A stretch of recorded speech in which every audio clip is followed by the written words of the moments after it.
Ahoy, this is the Hatsan Vectis. It's in .177 or 4.5 millimeters. It's a lever action rifle, which I love so much because it's just ambidextrous by default. It has built-in flip-up iron sights. The front one's not on at the moment. It comes with a magazine. It's a really nice gun, but despite having a built-in suppressor, it's rather loud. So let's just see how loud it is.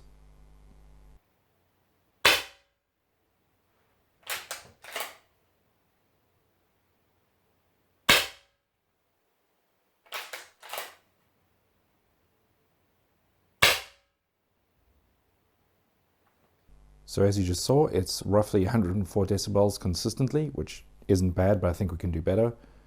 And that group, it's an 18 millimeter group from 10 meters away, and it's 10 shots, which isn't bad considering my eyesight, my skills, and the open sights. Now onto the silencer. I've seen 2 videos on YouTube where people just cut the front off, and while I'm all for avoiding warranties, I think there's a better way in this case. So let's get to that now. What you first need to do is there are 2 pins that you need to knock out of these 2 holes in the front. Once you've done that, you can put something in to try help you get out the bolt-in silencer. Once you've done that, you can see that it's in 2 halves and doesn't have that many baffles. Now, getting the gun away from the stock itself, there's a screw back here and a screw over here which you need to remove. And now I'm going to try to do this without getting my noggin in the way of the camera.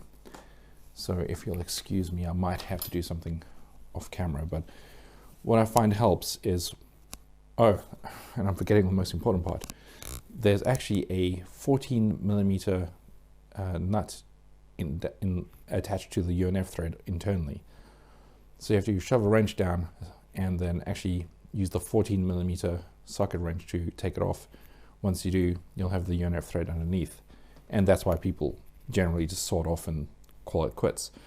So, taking this apart, what I find helps is actually just taking the latch open a little and then lifting and sliding away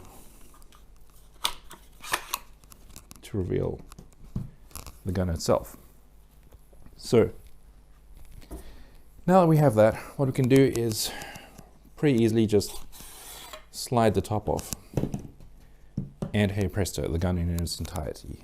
So what I've done is I've modeled something in 3D and printed it out, and then just shoved a normal M5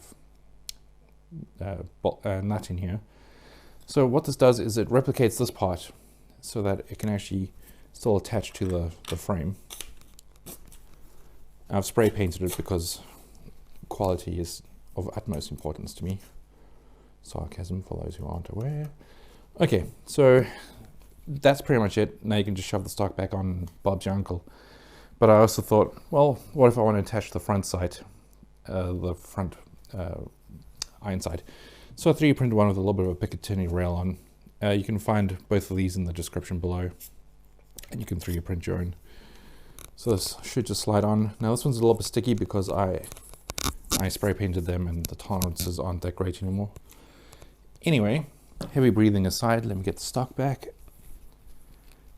And putting it back is pretty much the same. You shove the lever through. Then I find pulling it down a little bit helps. And now you're going to have to position this band just a little bit so it's in line. Then once you've got that, you can push down.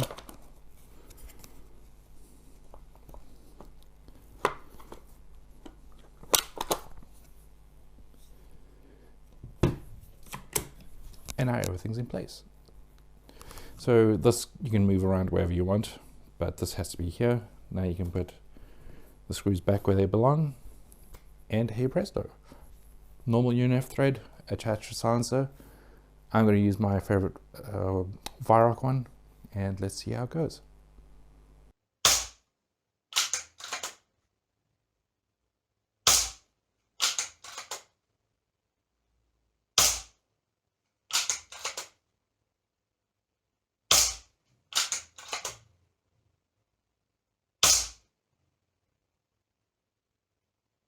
So as you just saw, it decreased from 104 decibels down to 94 decibels. That's a 10 decibel decrease, which is pretty good going. That's with my Varrock silencer. And with the silencer on, it's only about an inch or 2.5 centimeters longer than the stock. With that, you actually reduce the weight overall by 200 grams, seeing as this is 343 together and the two plastic bits in that silencer are 140 grams. So that's quite a nice saving too. All you need is the 3 printed parts, your own silencer, a star screwdriver and a 14mm socket wrench. And then you can put the stock back on whenever you feel like it. You can shoot without a silencer, it's all good. As for the gun itself, obviously I love the lever action. It's quite stiff though, hopefully it will loosen up over time. The trigger is divine, the magazine holds 14 shots, the iron sights are pretty good, if a little bit big. But yeah, hope you enjoyed this and good luck if you're going to do it yourself.